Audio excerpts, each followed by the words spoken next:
प्रणाम नमस्कार भैया। भोजपुरी गायक शैलेश परौना एगो ब्लॉग चैनल पर हम गाना गा के डाल देनी पूजा पांडे और मनीष भैया के ऊपर। तो बहुत लोग एने ओने कमेंट करता, लेकिन हम अच्छा गाना गईले बनी, कोनो खराब गाना नहीं गईले। काहे कि एगो सेलिब्रिटी अगर बढ़िया आदमी के साथ कैसन व्यवहार करे के चाही, कैसन बोले के चाही, उ सब कम से कम सोचे के चाही वो लड़की के।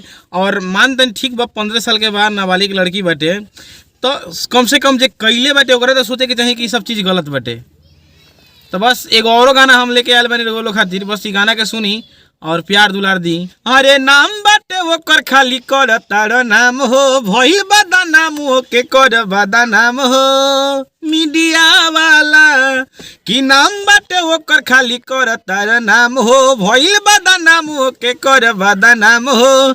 अब तो इहे देखावे ला टीविया वाला, हो टीविया वाला तो को देना जवानी पर चार नतिया मीडिया वाला, को देना हमरो पर चार नतिया मीडिया वाला।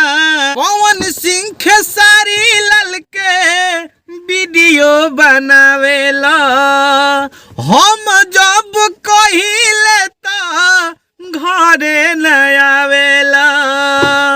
हो पवन सिंह खेसारी लाल के वीडियो बनावेला, हम जब कहिले तो घरे न आवेला।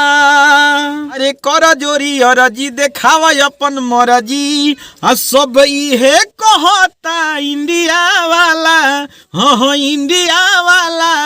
हरे को देना हमारो परचार नतिया मीडिया वाला, को देना हमारो परचार नतिया मीडिया वाला।